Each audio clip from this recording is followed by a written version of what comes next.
did it sink in and it scared you and that's why you started to get sober? Or did you just get to the point where you're like, I don't want to live like this anymore? All of the above. I got tired of the chaos in my head. It's always that chase, Welcome to Rise Above. I'm Kevin Lanning, your host, joined by my co-host, two-time gold medalist Olympian, two-time lightweight champion of the world, Kayla Harrison. Today, we're joined by Amy, an Ohio native celebrating 16 years of sobriety. Her journey through addiction, jail, and institutions was challenging, but Amy's resilience prevailed. Now she's a beacon of hope as a drug and alcohol counselor. Let's rise above.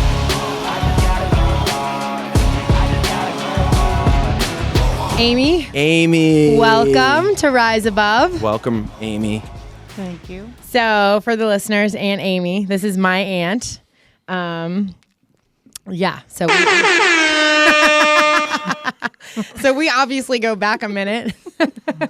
Hi, Amy. Hi. So nice to meet you. Thanks for coming on. No problem. It's funny. You're in sobriety, right? Yes. Okay. So and you must be in sobriety for a very long time because us animals over here are walking in like a bat out of hell. No, the energy with Kevin is always. But you're just like very calm and serene and just like you just even keeled. It's very. April 4th will be 16 years. Wow. 16 years. I know. Round of applause. That's a long time. Mm-hmm. What is that? 2008? Yes. You got sober in 2008. Yes. Wow. I went to jail that day. Wait, okay, stop. Time out. I want to jump right into the jail stories. No, but let's backtrack it. Yeah, let's backtrack it, okay? First, we like to get a little bit of information about you, where you grew up, what your family dynamic was, like. You know all that. I do, but Kevin doesn't. So, where are you from? Ohio? Yes. Where in Ohio? I grew up in Middletown, Ohio. Okay, are you a Bengals fan or are you a Browns fan? Oh shit. Both? My mom and dad are going to be watching this. My mom's a Browns fan. See what I mean? I told you we're a house divided. My dad's Bengals, and Daddy-O's Bengals. It was very fun watching the Bengal and Brown play because it was war. Yeah. It was always a good game growing up. Yeah. Did you guys go to a lot of the games? My dad did. Growing up, we more went to the Reds ball games, going with my grandfather. Cincinnati Reds. Yes. Yeah. Grandpa Ogden? Yes. Oh, really? Yeah. Didn't know that. Your mother, dad, and grandpa. Oh, nice. Yeah. That's awesome. So, okay. So you divided family sports-wise. Yes. Siblings? Sister. Her mother. My sister. Oh, yeah, I know Jeannie. her. She trolls me on Instagram. She does. She makes She fun bullies of him. me. She bullies him a little bit. Kayla's mom bullies me on Instagram because I bully Kayla. So she comes in and steps to her. Wonderful lady, by the way. Very strong. You guys are super close now, but you weren't always, right? No. Yeah. No, growing up was a little bit rough with her. I know. I can understand. Yeah. Very competitive, right? Yes. Like her? She's a product of her mother. Yes. I tell you, my mom, my sister, and Kayla are bossy. And I think as it goes down the generation, it gets a little bit worse. So. Oh, you think I'm the bossiest? You think I'm more bossy than Mimi? Yes. I don't know if that's possible. What'd your shirt say that I got you? Aggressively helpful. Right? I'm not bossy. I'm not bossy, just aggressively helpful. Yeah, aggressively helpful. She cares for everyone. She does. She's got a genuine heart of gold, but she likes to be in control. Yeah, I'm a little bit of a control freak. I will admit that. But this isn't about me. I want to bring it to her. You. We can bring it to her if you want. We can take turns. Okay, so you grew up with a sister, my mother. Your parents, I obviously know, are still together. Yes. What was it like growing up We were growing up in what, the 80s, kind of? Yes. Yeah. What was it like growing up back then in Middletown, Ohio? Like, and talk a little bit about your early, because you struggled early on, right? Yes, I We were did. just talking about this in the car. So share some She stuff. told me to shut up and wait. Well, I actually always do that with some guests that I drive here. No, she started telling me really good stories, and I was like, "Wait, Yeah. save it." Yeah, I don't want to catch up with you right now. It's silence in the car. We're listening to music, and we're not saying a word to one another because we got to save it for the podcast. That's exactly. She didn't I even always do have that. music on. I should have for put us. music on, but I was like, "Don't talk to me," in my head. No. So I was actually blessed as a child. Grew up with horses.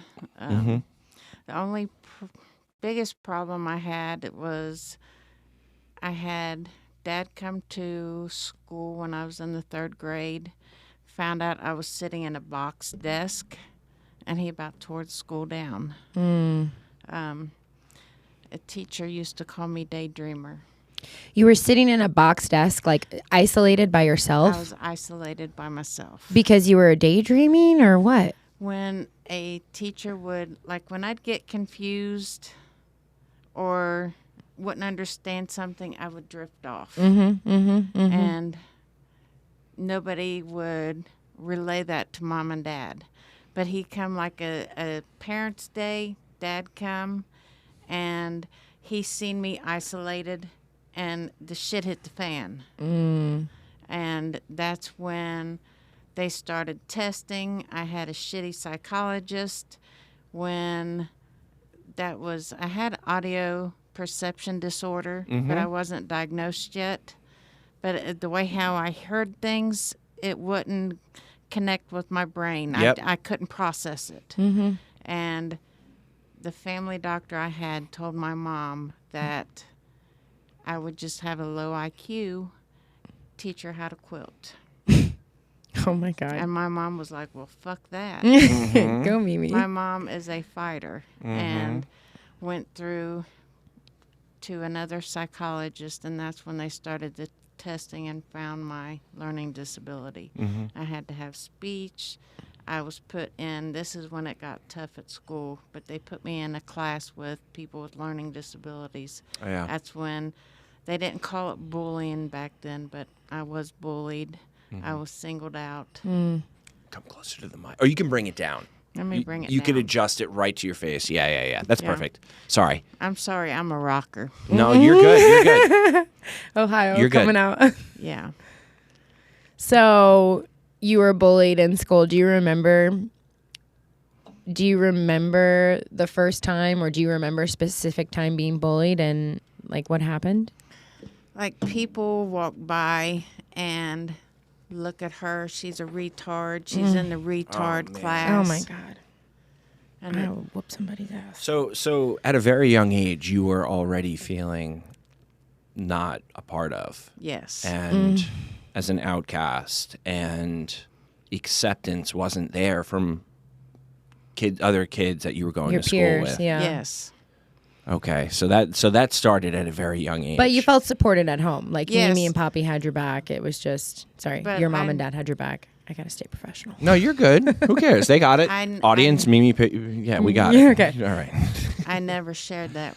You with didn't them tell until them. later on. No. Do you know why? Like, do you remember just feeling ashamed and like not wanting Yes. to tell them? Aw, What age was this? that breaks my heart for baby Amy. 4th grade, 3rd grade, 4th grade.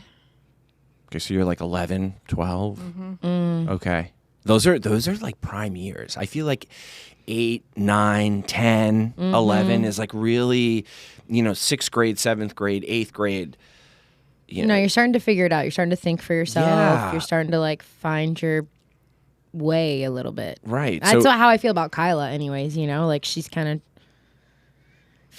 finding her way, like becoming who she's going to be, sort of. Yeah, and like you're already outcasted at that age, and it's like you're setting the foundation of when you're really starting to make friends, and that's tough. That's really tough. What were at that age some of the coping mechanisms that you were using? Maybe were you aware of those feelings, not feeling accepted, or were you just feeling something, not really sure what it was? Detachment. Okay.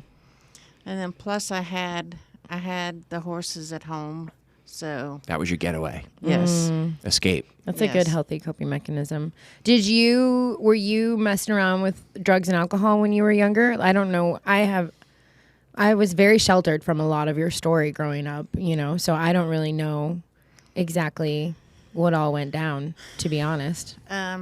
Probably, I used to drink Poppy's Pabst Blue Ribbon. Like I would sneak and open it for him, and the foam of the bubbles, and then hurry up, sneak and drink. But I wouldn't drink to a lot of it. Right. But it was already starting. Yeah. Mm-hmm. And then probably with food, too. Yeah. Yeah. I cope with food. Mm-hmm. Because Mimi used to try to watch what we would eat. Yeah. But I remember going and sneaking food. Mm-hmm. Yeah. Because I had a lot of weight problems, too, so that didn't help either. Yeah. So I was a bigger girl.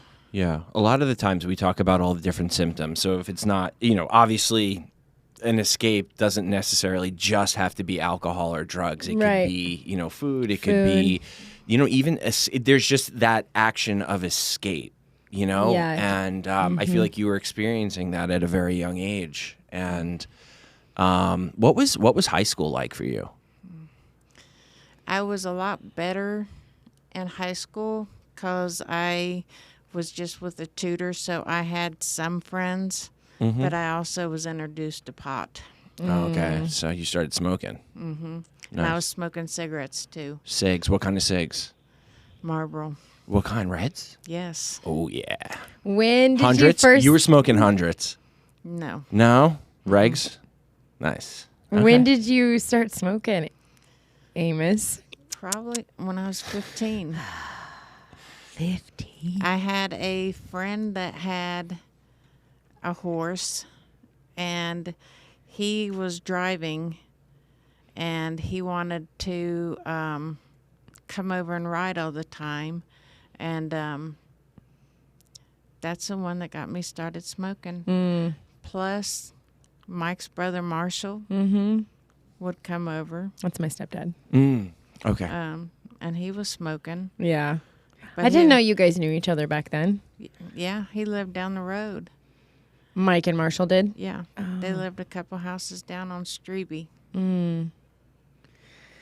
So you weren't getting into a ton of trouble when you were a young kid. I Just didn't. like the typical Cigs. cigarettes, some weed, pot, like probably drinking a little bit Yeah. with your buddies. some horses.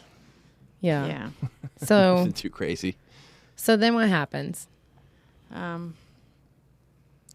I didn't really get in trouble until till you knew, but the trauma didn't start until Patrick's dad. Yeah. How old are you at this point? I had Patrick when I was 21, and then So Patrick's your son. yes, Okay. Mm-hmm. and then he was abusive. Not a lot of people seen that. Did you ever hear me talk about Patrick's dad? I remember him, but I didn't know that he was abusive. Yeah. I'm sorry. A lot more mentally, verbally. You guys He- were married, right? When you had Yes. Patrick? Yeah. Yes. And how old was Patrick at this time? Patrick was 2 Okay. when we split up the first time. What made you get away? When he put me in a chokehold, and Patrick come to me screaming, trying to pull him off of me, and he took him and kicked him off. Oh, Wait, I'm so sorry. I'm a little confused. So there's 2 Patricks, right? No. One Patrick, Patrick. Okay, so is my your- cousin. Is your son? Is her son. Okay, and then he was 2? He was 2 when I left.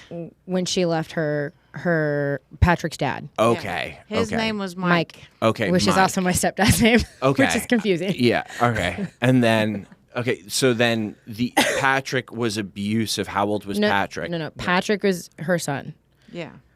Her husband, Patrick's Mike dad, Mike, was was abusive. physically abusive. I thought you verbally. were saying your son was abusive when he got older, Patrick. No, okay, no. I got Patrick's confused. a baby. When Got he's it. 2 years old, she leaves Got it. because he Is because- abusive towards you. He put you in the headlock, you said. Yeah. And then when I did leave, he was stalking, trying to come back. I left state for a little bit. Come back. I moved to a townhouse, real nice townhouse for a while. You could turn it and even move it back towards you. Yeah, perfect. Is that better? Yep. There you go. But I remember one night having to call the police because he was banging on my door 4 o'clock in the morning when he was with another woman. God, they're all the same. Not all of them. No, not not men. Not men. I just mean like abusers have such a textbook, like, it just blows my mind when you Yeah, the hear manipulation, the the manipulation, cycle that they go through. the cycle. It's all the same. And Pushing you away, luring you back in, but the narcissistic behavior, Yes. Love and bombing. abuse, Yep. holding you hostage, using the kid as a pawn to hold you hostage. Yeah. Yes, it's like, that's It's all textbook. We hear textbook. that a lot Yeah. on this show, Yeah. constantly. But I cut you off, so go ahead. And the whole stalking, he was stalking you, and it got scary, I'm assuming. Yes. Yeah. And he used to play mind games with me. You'll never find anybody else. You're just a fat loser. Nobody's going to want you. You're a piece of shit. Yeah. And that's when I ended up having to move in with Mom and Dad, Yeah. so I could get my divorce. He took the tags off my car, flattened my tires, just tried to make everything as hard as it possibly could be. Yeah. And then when the divorce was final, he finally just disappeared. Thank God. Yeah. You're in your mid-20s at this point. Yes. Okay. Was that hard being a single mom in your 20s? It was awful. Yeah, It was awful. I get it. What did, if you don't mind me asking, what did Mike do for work? It was factory work. Okay. It was Worthington Plastics at that time. Okay. Okay. And then, was he a drinker? Not really, but the night that he come home wasted. Mm-hmm. And all I said was, "Where have you been?" I had dinner, and he just went off on a rage. Yeah. Yeah. Snapped. And that was at the time when your poppy had been burned. Oh yeah. So That's I right. couldn't Holy call shit. them to come help me. My grandfather was, he worked at AK Steel, and he was in an explosion at work, and over 80% of his body was burned. And talk about fighters, like him and my grandmother both, like he almost didn't make it. Oh, my God. Yeah. So that is when that happened. Oh my gosh, I can't even imagine. Your world is like, and you're in your 20s, like just trying to, just doing your fucking best. Yeah. No wonder. Yeah. Well, So then what happens? well, after Mike, I'm afraid to be alone. A lot of bad boys. Oh, yeah. Afraid to. I know that feeling. Me too. I know that feeling. Me too. I go from bad to worse. Was it a codependency thing? Yeah. Or was it okay? Yeah. Okay. And okay, so you go from bad to worse. Yeah, that's when I met Elmer. I don't know if you remember Elmer. I do. Ugh. I wasn't with him very long. Yeah. But I haven't talked about my story, this deep of my story, in a long time. Mm-hmm. But he was a little bit weird. Yeah. But I wasn't drinking as much, but I was trying to hide it because I hadn't dealt with my past from Mike. Me and your sister wasn't getting along, or your mother, my sister, because she was so bossy, controlling. She tried to be my mother, tell me what to do. She tried to be the best sister she could. What she knew. Yeah. But over the top. Yeah. One day I got a call from Patrick's school. Patrick was in the 1st grade. And they said, I see signs of abuse, sexual abuse. And this is when your whole world comes tumbling down. And so we go get him, we go talk, we go make a police report. My dad's also a retired Middletown police reserve, so he was also a cop. So he knew a lot of the Middletown police.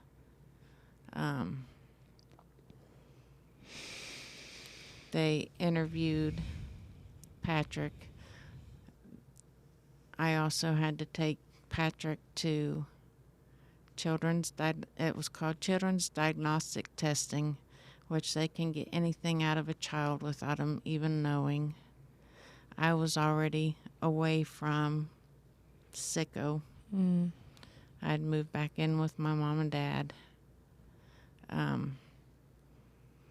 A children's service case was opened. The school had to do that, but they come and talked to me, and it was closed. We got Patrick into counseling, and I couldn't even press charges against this guy because one of the detectives messed up the case. Before we had all the evidence done, she turned everything into the prosecution.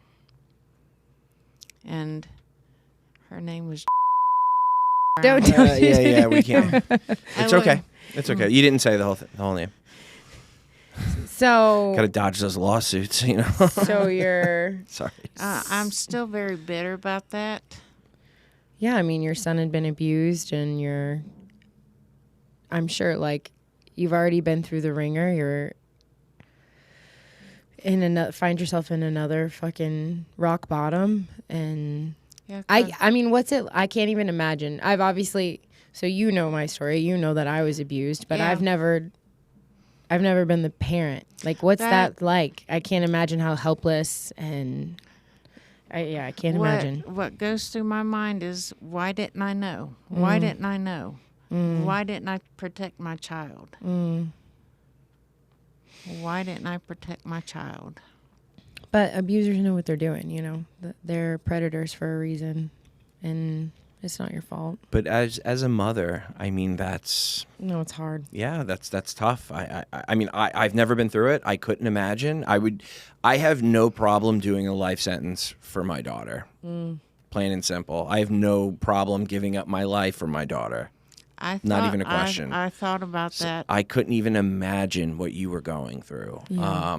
And obviously you're here now talking about it and sharing about it because, you know, there are people out there that are in your position right now that, you know, don't have the answers and don't have, you know, so, I mean, if you don't mind, if maybe you can just elaborate on, I mean, that's a traumatic event. And, you know, I don't want to go there too much, but more so, you know, you didn't get sober until in 2008. And I'm assuming, if I'm doing the math correctly, this was around 1998, 1999-ish, the end of the 90s. Was there like a lot of blame on yourself? And like Kayla said, these predators know what they're doing and hide it very well. And, you know, did you blame yourself for 10 years and you know, during that time where you were drinking and drugging, and maybe talk about some of the things that maybe you shouldn't have done, or maybe things that helped you to get through that time? Were there support groups that you went to during that time? Okay, so Not at that time. You numbed out. I numbed it. Okay. Yeah. And how did you numb that? Was it drinking? Was it drugs? I would, where I had an accident, I was hooked on Oxycottons. Oh, yeah. When you say it like that, No. Kevin, every time someone talks about them, If someone says Oxycotton, I can't help it. every time. I don't, sorry, I wasn't making a joke by any means. I was No, I know. I'm pure relating to you. I was the biggest that guy over there knows what I'm talking about. My buddy John, we grew up together. Like, when someone says oxys, my antennas go up. Well, Sorry, go ahead. early 2000s, back then, they were prescribing Pharma. them. Mm-hmm. They were just throwing them out Yep. like nothing. Gosh. And I was going to several different doctors. I was buying them off the street. Thank you. You could pull it out to you if you want. If you want to lean back, you could pull it out to you. Sorry. Am I too close, too far You're away? No, too you're far, too too far. far. You got to pull it like right You gotta up. like make out with the mic a little bit. Yeah, you can put I'll your lips make- on the mic. It's clean. It's clean. It's a clean mic. So, okay, so you were doctor shopping. I'm very familiar with the doctor shopping. You couldn't go, you went to one pharmacy, then you'd see another doctor, go to another pharmacy, and then when that ran, I used to be the king of, I would go to all these doctors, all these different pharmacies, get all of these pills, fill 1,000 oxys, sell half of them. Okay, great, I have all this money. I would do the 500 in like 5 days. Oh my God, I got to go buy them back from everyone else because I need them. I didn't sell them. Okay, there you I go. couldn't. I wouldn't have them long enough. Yeah. Okay. So in the height, so were you already addicted to pain pills when, okay, so that continues through the trauma of Patrick. And at the height of your addiction, how many painkillers would you do a day? I would get, the Oxycotton was a bonus, but for a prescription of the Vicodin extra strength, I could go through 120 in a couple of days. The ESs. Mm-hmm. And then you were doing oxys as well. When that was the preference, and then the hydrocodones were the ESs, Yeah. the Vicodin ESs. Those were the, not little ones, those were the extended release, the big ones. 750s. Mm-hmm. The big boys. Okay. Yeah. And then when I could get Xannies, Bars. yeah. Mm-hmm. I'm lucky that I'm not dead. Yeah. Your Mimi and Poppy didn't know the extent of it. Did they know at some point? They started to know when I was manipulating for money. Like, Mimi, I need to pay this bill. I'm running short. Phone bill would get shut off.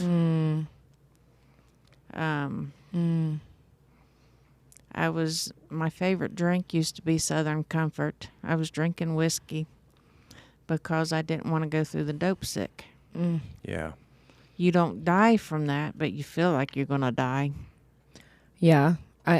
What is that? Just if you don't have the pills and you can't get them, and so you drink whiskey and it helps with it? You get drunk and you don't give a shit about nothing. Yeah, you just numb out even more. You still go through some withdrawal, but it eases the withdrawal slightly, so you could sleep at night. Yeah. Are you still living with Mimi and Poppy at this point? Is Patrick, like, what's going on? Like, where's Patrick? Mimi and Poppy. So you guys are all living at your parents' house.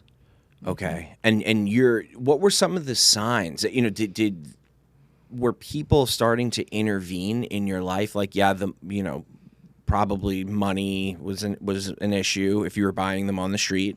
What were some of the signs? Nobody recognized yet because I didn't really have a lot of bills except for my phone bill. I would work enough. I was doing home health care too. So home health care people would have pain pills. Yeah. I would steal them. Did your parents know what had happened with Patrick?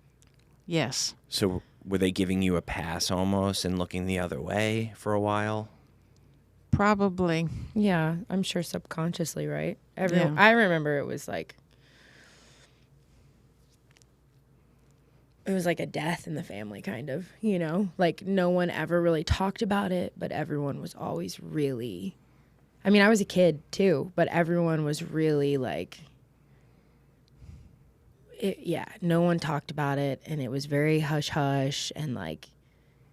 I didn't know that you were struggling. You were, like, the fun aunt, you know? Like, you were crazy Aunt Amy. So, like, I didn't really know that you were struggling, but I knew that, like, something was wrong, but nobody talked about it. Nobody talked about it.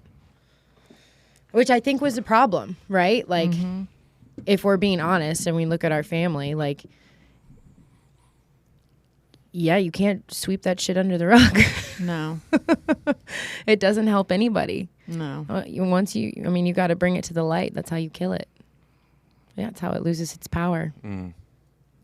Were you like kind of in overdrive with the drugs and the drinking to be what Kayla just said, like that cool, fun Aunt Amy, crazy Aunt Amy? Because when I stopped drinking and drugging a little over 6 years ago, and my nephews, they were young. They were probably 5 at the time. I was like the fun, cool uncle, you know, but deep down I was miserable. I hated myself, you know, and I rose to that level through drugs and alcohol and just overdrive. But my life was in complete shambles. It was, yeah. Like no one really knew, you know, until they really just looked into it a little bit. So what was rock bottom? You went to jail? Yes. What happened? I didn't even know you went to jail. Oh, God. I was in You're there a sick. horrible niece. Well, I think I was very sheltered. I mean, I just... Look, this is what I remember. I remember there was a boyfriend, like a scummy boyfriend. I remember you ran away with him. Yes, I did do that. And I remember I was at Mimi and Poppy's house. Mimi was on the phone with the police sobbing. I had never seen Mimi cry. She was crying uncontrollably. Just get my Patrick back. Just get my Patrick back. There was a big tall vase in Mimi and Poppy's house that had coins in it. They would like collect the coins and then go tournament. She had taken that. I had a little... I've done that. Dude, this is when she broke my heart. I had a little savings tin of money. She took that. Oh. And she had Patrick. And you ran away. I tried to run away from my problems. She tried to run away. That was what I thought was like, that's when I thought you got sober, was after that. No. Oh, yeah. No, not See? yet. I No. had no idea. No. So what year is this that you ran away? Roughly. Trying to keep the timeline. Yeah. That is fuzzy. I'm not going to lie. 04. You got sober in 08, so it was a couple of years before you Probably. got sober? I mean, I was still in probably before I Ohio, met- so. It was before I met him. Were you still drinking when you met Wayne? I wasn't sober yet. Yeah, I mean, it had to be because I moved to Boston in 2007. Yeah. So, It was probably 05, 06. yeah. give or take. Okay. So then, Wait, so explain. So Yeah, go really ahead, quick. You run away. Yes. You grab your son. What caused you to run away? Was it you said this was a boyfriend that you were with? It Or- was somebody I met that wasn't the right person to be with. and Okay. had this great idea. Let's just move out of state. And I took off. Where were you guys And- headed? We went to Dry, Kentucky, which was a dumbass idea. Oh, wow. And I was only gone a couple days, and I come back. yeah. With your tail between your legs. Yep. Yeah, I know that feeling. Mm-hmm. But- And your parents were right there welcoming you right Yeah. back. Okay. Do you wish, so this was before you got sober, do you wish your parents put their foot down and said, no, you can't come back in, and enabled you to move back? Probably, yeah. Yeah. There's my parents. I love my parents, but it was because they loved me so much. They didn't realize it, but they were enabling me Yeah. with certain things. Right. No, that's an Out of important love. piece. They just yeah. care about you so much. And it was until my parents were like, no, sorry. We're not associating with you anymore. Unless you go get your help and get sober. Then we'll talk to you again. And that's what that was my rock bottom. But anyways, so you come back, and then what happens from when you come back, let's call it 2006 to 2008? What happens over those 2 years, which led you to get sober, and now sober 16 years? My family, this is how Mom and Dad found out I had a problem. Dr. Nestor's office got this big, long list with my face on it. I was getting prosecuted. By the federal government because you filled too many prescription pills. I had a bunch of felonies, deception to obtain. Wow. Okay. Was it the letter with the little gold seal from the government that was sent to you, or they sent people to come get you? They didn't come get me. Mom told me, you have a doctor's appointment, so come to my house. And my mom and my dad took me to the doctor, and I thought, oh, shit. So, and this is when I was with Wayne. Her husband. We weren't married yet. Mm-hmm. And I thought, something's up. So, But my grandmother worked for that doctor's office. Oh, okay. So she probably knew already, right? Yes. Yeah. So they take you to the doctor's office, and what happens? They arrested you? SWAT team jumps up? No. What went down? Jeez. They just said that showed all the prescriptions that I had filled. Mm-hmm. And she said, you're going to be prosecuted. And that's when Mom and Dad come in. I said, well, I guess you all know I have a problem. Oh, my gosh. And that's when Mom said, your ass is going to the prosecutor's office tomorrow morning. And I thought, well, fuck. But Yeah, you don't tell me no. but I still didn't stop yet. Yeah. Okay. What happened? Yeah, what happened? You get that. They don't arrest you when you go in and talk to them. That wasn't my aha moment, my epiphany. Hey, let me think. But I went to the prosecutor. He said, this is what's going to happen. You're going to get a summons. They never come and gave me a summons. Mm-hmm. But what had happened is I had got pulled over in Warren County for speeding. Mm-hmm. He said, do you know you got a warrant for your arrest? I said, a warrant? I never got summoned. So I went to jail, went in front of the judge.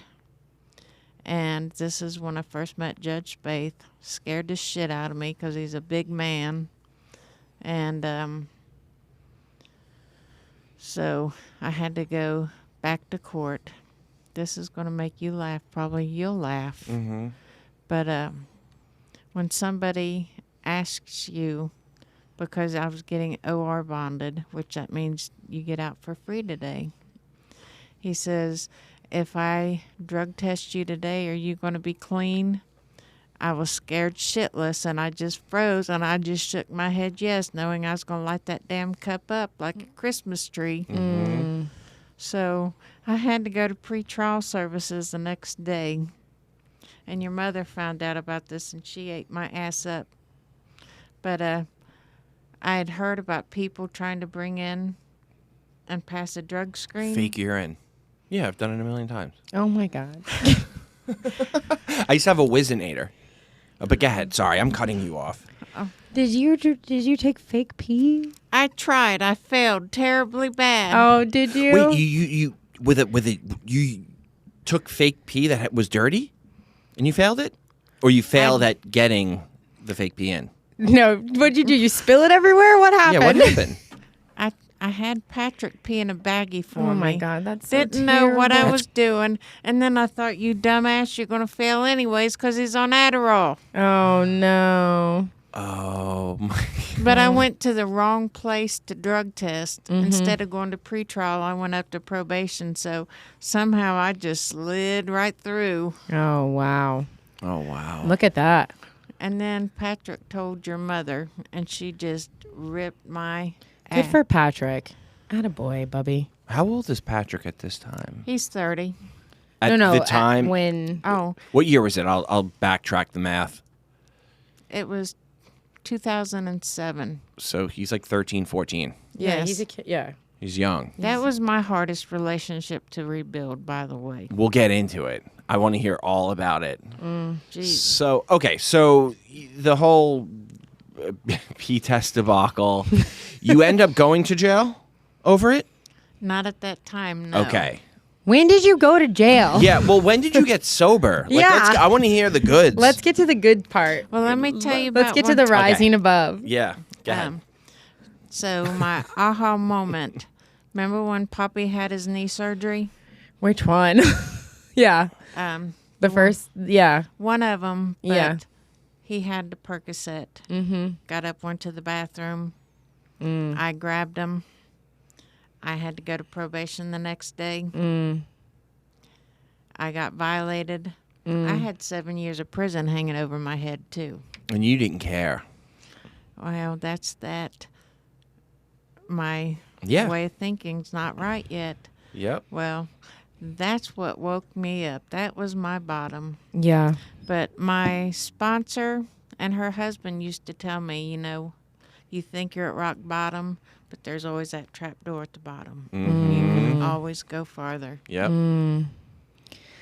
So when you first got sober, was it out of fear? Was it like, at that time, did it occur to you that you were like stealing pain pills from your father and like 7 years of prison? Like, did it sink in and it scared you and that's why you started to get sober? Or did you just get to the point where you're like, I don't want to live like this anymore? All the above. Yeah. I got tired of the chaos in my head. You always had chaos. Yeah. Unmanageability Yeah. in your head. I'm just, it's always that chase. There you go. That's perfect. Yeah, right there. Sorry. Yeah. So what happened? So you go to jail and you... Wait, did you go to jail from the pain pills that you stole from your father? The Yes. Percocets? You took them, you pee dirty. Yeah. And then they sent you... It was You went to prison. No. You went to jail. Yes. Okay. And then you went to jail right away after... Like, they just then took you in the back? Yeah. Okay. And then how long are you in jail? But you're still not sober yet, right? Or you made the decision I going made in... the decision. Going into jail that you're not going to use in jail and you're going to try to turn your life around. Yes, that's when the probation I had was trying to send me to prison, but they assessed me for the Monday program, River City, and then that's when I got into drug court. Okay. Drug court is a year-long program that was very strict. Oh, yeah. I had to move in. They forced me to move into my mom and dad, which I was willing at that time because I did not want to go to prison because we reside in a different county. And for me to qualify, I had to live in that county. Got it. With your parents. Yes. Yep. So what's step one? What happened? Like, how did you get sober? Because there's a beautiful story on the other side of this. Like, that is the first, rock bottom was the first day of the rest of your life. Like, who you are now is like such a different, like, you're a fucking shining example for all people who suffer from addiction. So, because Well, like before that, you hadn't been to school, right? You didn't go to college. No. Yeah. So talk about what happened. Like, where Well- did you take rock bottom, and what the hell did you do with it? well, sitting there 62 days, I sat, thought about what I wanted. Drug court, you had to go to 3 meetings a week. I had group. I had to work. It gave me structure. It helped my relationship with him. I went to AA meetings every day. They saved my life. Yeah. Wow. Yeah. What about, and maybe, I guess let's just keep AA out of it. Right. What right, about right. what about meetings? helped you so much? Was it the structure? Was it the accountability? What was it? Structure, accountability, just having somebody there that understood me. Somebody I could call. Somebody that called me out on my bullshit.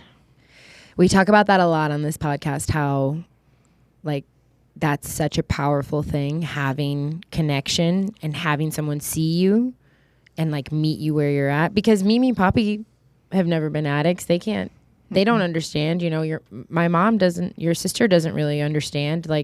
Having people who understand you and have been where you are and can call you on it. And then it's not I'm mightier than thou type feeling. It's oh, dude, I've been here. Cut the shit. I know you're trying to manipulate. I know you're trying to that's a powerful thing, I think. Yeah. What about the spirituality piece? Was that important? Did you believe in God? What? We haven't talked about that at all. Yes, I believe in God. Before, did you? Yes. Yeah. Did your relationship or your spirituality grow through meetings? I think so. I needed help to understand better. Yeah. I remember it was the first 4th of July that I was out of jail. I had a sponsor. We were riding in the 4th of July parade. Mm-hmm. I seen the person that did that to Patrick. Mm-hmm. The first thing I wanted to do is I wanted to take Domingo and ram him. Yeah. Domingo's my horse. I thought you said a mango. And, Domingo. Whack him over the head with a mango. That hurts too. I mean, whatever. I get it. I get your point.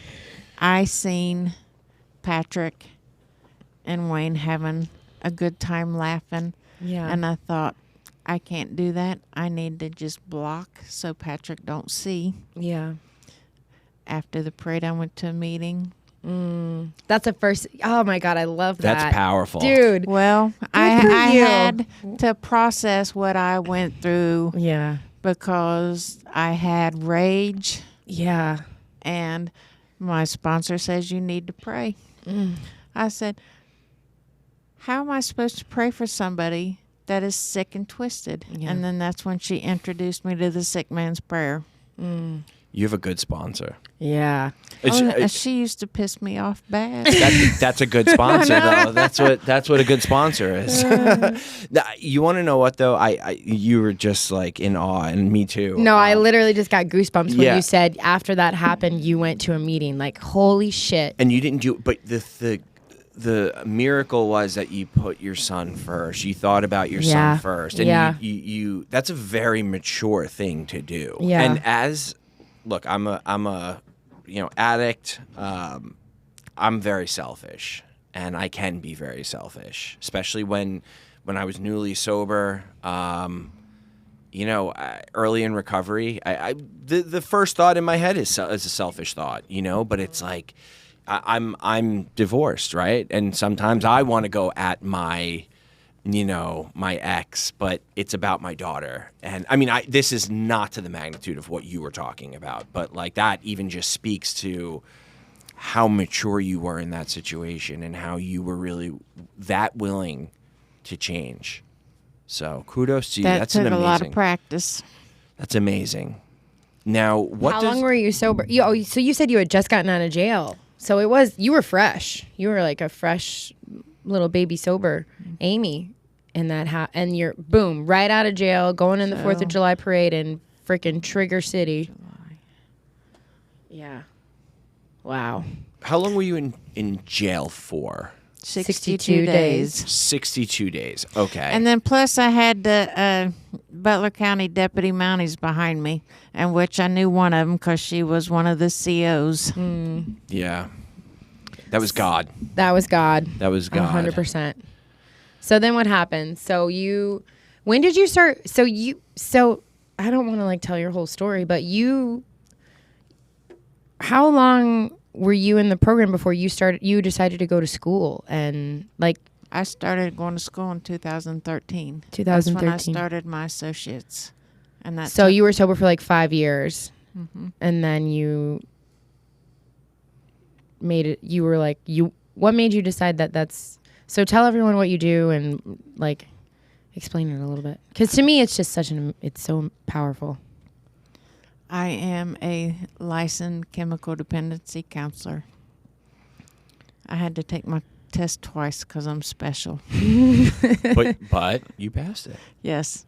But that's what I mean. Like think about that. You started going to school. You used to be put in a fucking box, right? Yeah. And then you have all of this, like life hits you with a hammer over and over and over again. And you have a learning disability and addiction. And then like you take it and you were like, fuck that. Even though it's really hard for me to learn, even though it's a struggle, even though like I'm going to take this, I'm going to take what I've been through and I'm going to use it to help other people. And like, that's what you do every day. I've been to your work. I see it. I see how you help people. Like it's so badass. When I graduated with my bachelor's, I graduated with honors. I had the sum cum laude on my diploma. Oh, wow. Yeah. No, that's amazing. No, she's big shit. I know. Where did you go to school? Grand Canyon University. Amazing. Yeah. And actually, I have one more question. Is that a Karen sweatshirt? That's the sweatshirt. Oh. Isn't that Karen? No? No, this is where I work. Oh, okay. Yeah, I went to rehab at a place called Karen, and it looks like those. Karen. It has like those circles on it. That's cool, though. That's great.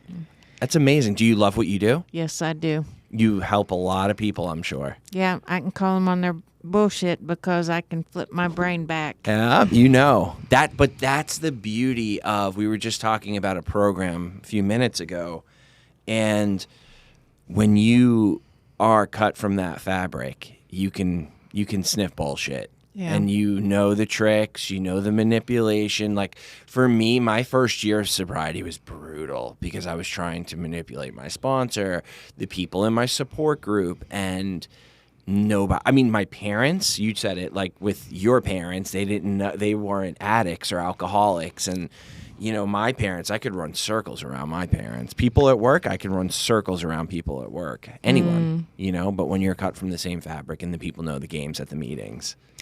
When did it get better? When did it change? Like, because obviously, like I said, your life is it's such a powerful story now. But when did you finally feel the first year of your recovery, I feel for me was the roughest. You know, it's a roller coaster of emotions, especially when you couldn't live at home.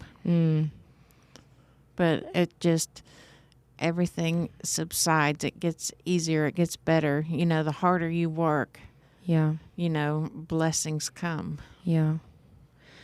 And what are some habits? Like, we talk a lot about what has helped build your recovery journey, your healing journey, like what has helped you stay on the course throughout the journey. So what are some of the things that you practice, whether it's calling a friend, whether it's praying, journaling, like whatever it is, what are the things that, you know, your habits that have really helped you to maintain not just sobriety, but like you live a very beautiful life. Like you have a loving husband. You said your relationship with your son is much better now. You have a grandson. Like, what are the things that you do to maintain this level of being spiritually fit?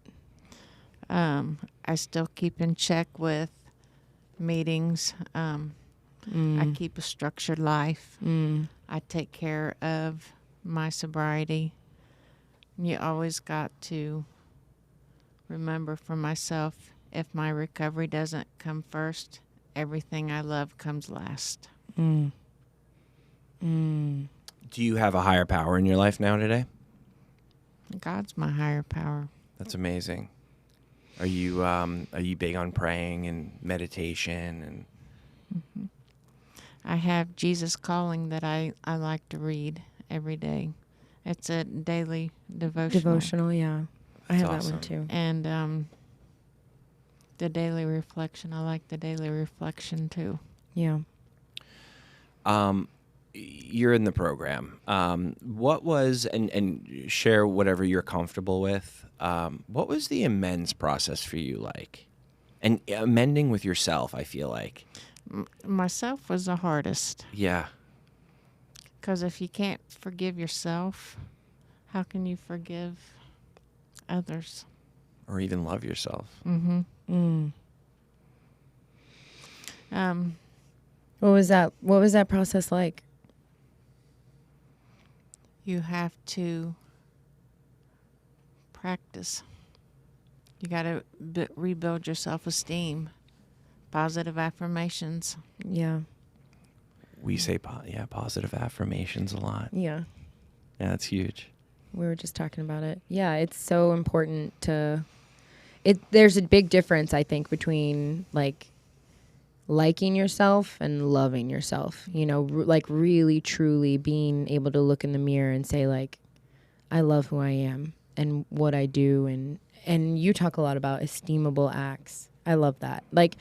It's much easier to love yourself when you're doing good in the world and when you're not lying, not manipulating, not playing the game and, you know, surviving. Yep. Like that's when it gets hard. But when you're every day, you know, doing the work and helping others, you know, guiding others through that journey. Yeah, I bet that feels good. It does. Yeah. It does. It's awesome. I did a lot of shitty things while I was out there.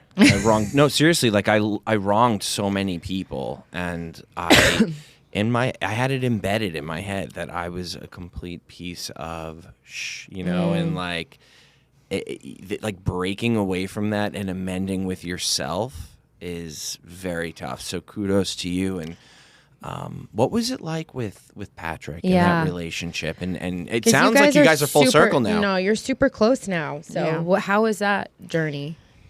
I bits and pieces didn't remember, but I was so wasted one time that he had to drive me home when he was 11 years old. Oh my gosh. From 122 Hill all the way out to our house in Preble County. How many miles is that?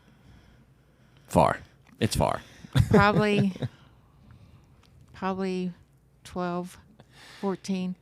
For somebody that's 11. Yeah. Yeah, no. An 11-year-old. That's so hard. Yeah. Out in the country. No lights. Yeah. Yeah. And then if we would have been pulled over, there would have been a child endangerment charge. Yeah. I was just... When I was in jail, he was writing me letters of how mad he was. And then he would write another letter one day, "What I do wrong, Mom? Why are you doing this to us?" And then when we had to move in with my mom and dad and I was able to move back home, he stayed with my mom and dad for a while. It just took a while. Yeah. You know, showing him I was going to change. You can't talk, you know, saying, I'm going to do this, I'm going to do that. It's all action. It's all action. You know, you can run your mouth for days and it ain't going to do you any good. It's 16 years of you showing up. Yeah. What has been the journey like? So do you sponsor as well as you're a counselor, right? I don't sponsor anymore because you probably have so much going on with work and yes, like and it's like you're sponsoring all these people. She's still in school, so I'm trying to get my dual license, so I'm trying to get my master's. Okay. And then I don't want to get into where I cross a path where I'm counseling and then run into somebody at a meeting that sponsor counsel. I can't do that. Yeah, it's conflict, yeah. Yeah, our Ohio board is pretty strict. Yeah. So you're helping people on a daily basis. What's your favorite story of, like, you don't have, obviously, like, you know, confidentiality, but what's your favorite story of, like, success story that you've been a part of? Oh gosh. I had somebody that was ILC. By the way, I had the opportunity of ILC. I don't know if you know what that is. It's called in lieu of conviction, which my felonies could have been gone. And I lost that. But this person had ILC, and I thought, he's never going to make it. He fought me all the way. His probation officer come over and talked with him. But the comment she made, oh my God. Am I allowed to say what she said? You can say whatever you want. But she says, my supervisor standing right next to me, but she said, you're going to do this motherfucking treatment. My bigger than yours. I don't give a fuck what we're... But he was just not willing to do it. He was pissed. He had a whole bunch of marijuana, but it was the wax marijuana plus a gun charge. But he also wanted the ILC. So what happened? He finally gave in, started being willingly, started dropping clean, and he completed. Yeah. And this was just like a hope. You just were like, there's no way in hell he's ever going to get sober. No, he was rude, disrespectful in my group. I'd walked him out a couple times. Yeah. And then he wrote me the nicest thank you card. Oh, wow. And when I printed his certificate, he gave me a hug. I about hit the fucking floor. Oh, my God. That's what it's all about, though. Yeah. That is what it's all about. He was probably my hardest challenge. Yeah. But all of that work that you put into helping him paid off. Yeah. Yeah. That's what you always say, right? You can't keep it if you don't give it away. That's right. Yeah. That's right. But where I did drug court, which is a specialty docket court, I do 2 drug courts now. What does that mean? I do an OVI court where I represent my company, and I get to go in like they used to go in for me and state how I'm doing. Mm-hmm. Like I go in and talk to the judge, the probation. Mm-hmm. But that was what I wanted to do when I started this journey. Yeah. So How much do you think mental health plays a role in addiction? Because you've been on both sides of it, right? And you've seen, now you're deep in the mental health field. Like, I think our system is a little bit broken, right? Where it's like, we always talk about what did you do? What did you do? What did you do? Versus mental health plays a big role. what happened to in it. you? And right. What is the reason why they're numbing? Yeah. There's some kind of trauma, something that drives them to not want to feel. And getting to the root of that is much more effective than just trying to You got to peel the layer off that onion. Yeah. That's awesome. And sometimes that's difficult. Yeah. Well, I mean, a lot of people don't even know. Yeah. Like, I mean, my addictions are different, but I have the same, my symptoms are different, but I had the same problem, trauma, right? Yeah. Like that's the root of all addiction and coping. And like, I'm a wicked codependent, and I go to meetings and struggle with that. But it wasn't until I realized that like, that's just a symptom. It's not the problem. And I started to peel back the layers. Yeah.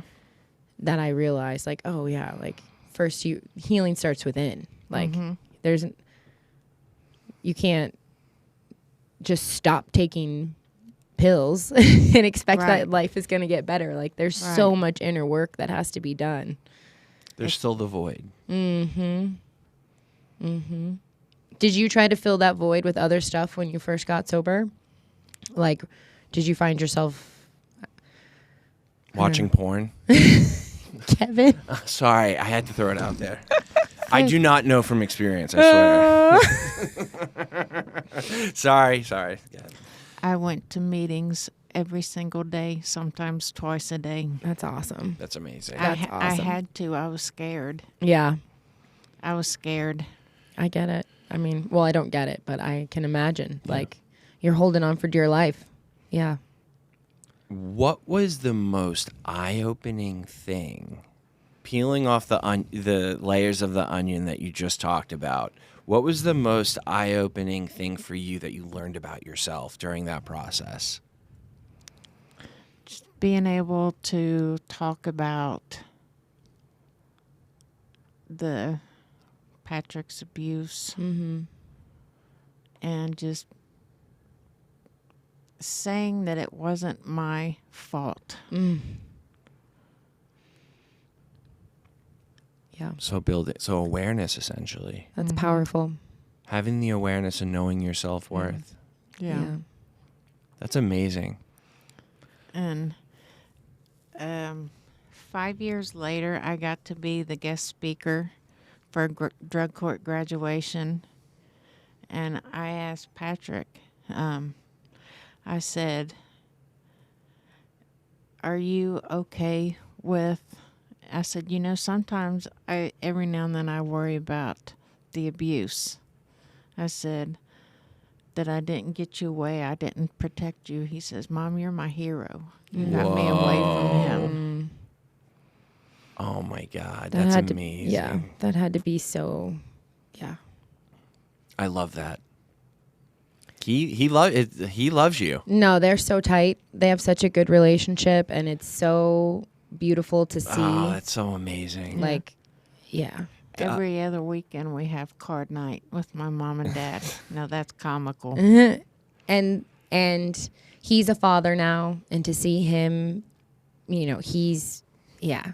Like there's been a lot of heavy shit in the family, and there's been a lot of trauma and like stuff I didn't even know. I didn't know he drove you home at 11 years old. Like stuff that he also had to deal with, and I can only imagine that seeing you rise above and seeing how you handled it and finally faced it, instead of running from it and numbing from it, and finally facing it at a really critical moment in his life played a huge role in him becoming the man he is today and the father he is today, and having, just like you guys have a beautiful relationship, and you having Wayne, like the family that you have, it's a beautiful thing.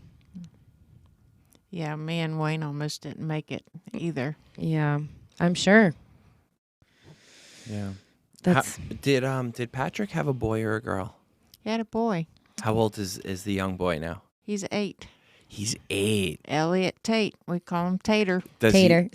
My cousin's nickname growing up was Bubby. Okay. And so we have Bubby and Tater. Oh my God, that is so cute. Yeah. Does he drive you crazy? No. Oh, he's a good little boy. I try to sugar him up and send him home. Because you can send him home. You don't have to worry You're the grandma, about... Granny goat. Amazing. Except I have to hide the chocolate when Emery is at my house. My son, yeah. How cute are her kids?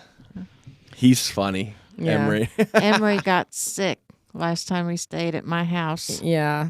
Well, that's your fault. I told you. We keep a tight lock on the sugar at my house, but Amy's like, oh, sure, have another. He was sneaking it. Well, I caught Emery sneaking a what did he yeah, have? they were at the party Donuts. too. Was it donuts or something? I saw him and his hair, like his big hair, just the blonde hair, like running through. And I was like, they're up to something, because my daughter was in there as well. I'm like, they're all up to something in there. Sure enough, they all had donuts on the bunk beds, on the bottom bunk. And I put my head in there and I was like, guys, give me the box. You can eat the one that's in your hand. They all had one in their hand. I said, I won't say anything about that, but give me the box. They gave me the box. I went around. I'm like, Kayla, they all stole donuts. You better go get That was so funny. So, looking back, if someone was in the position that, like, you're rock bottom, right? Like, if someone is going through what you went through, abusive relationships, your son being abused, an addiction, like, what would you say to them right now? What would you say to give them hope? I would share what I've been through and just see How can I help you? I'm here for you. Acts of I'm service. here for you. Yeah. So I think the message is too, like, there's help out there. Like, if you're going through it, there are people that have been through it, and there is help out there. They're not alone. No. And that's one of the most important things. And there's more resources now too. Yeah. Yeah. I think it's really, I mean, my favorite part about this whole thing tonight, like, I obviously learned a lot, but I think the most powerful thing for me was that you said, like, shit hit the fan and you went to a meeting. Like, there was help there. You just had to show up, right? Yeah. Like, God moves in our lives, but we still have to bring our shovel and, like, work. Yeah. And that's, yeah, I think that's where the healing happens, right? When we're willing to do the work and also say, hey, I need help. Like, that's such a powerful statement. Like, when you say, oh, sometimes I went to 2 meetings a day, like, that's you saying, hey, I need help. Yes. And not being afraid to go get it.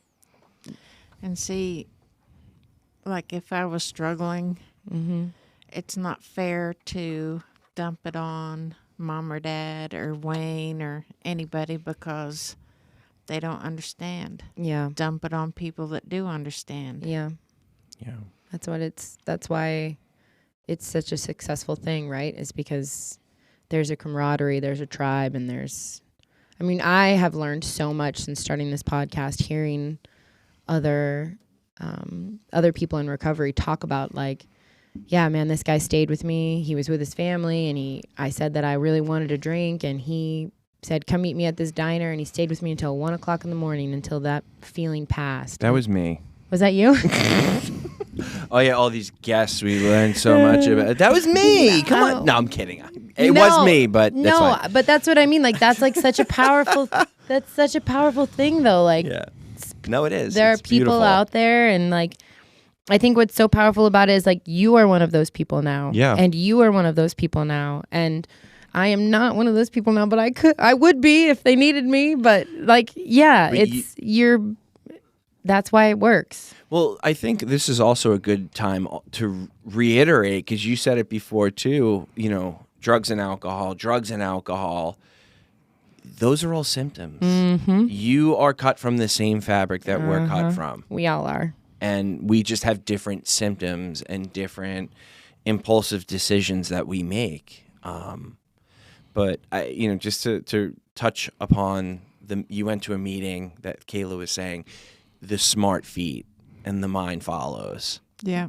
And you had the willingness to have those smart feet because you were sick and tired of being sick and tired. And I'm going to be honest, I've had 3.5 years of sobriety once before I relapsed, and then I had 6 years. I had a bunch of 1 years. The white key tags, I have probably 2 bags of them somewhere. It's insane. 16 years of sobriety is not easy. The longer you stay sober, the road gets narrower.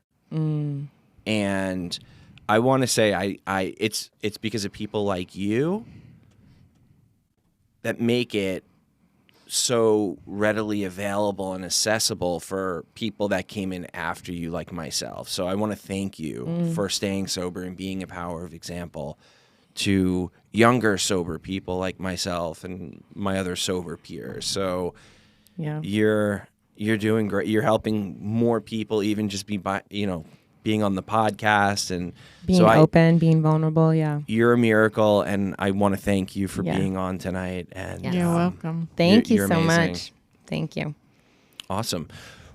We love you. We love you. Wait, hold on.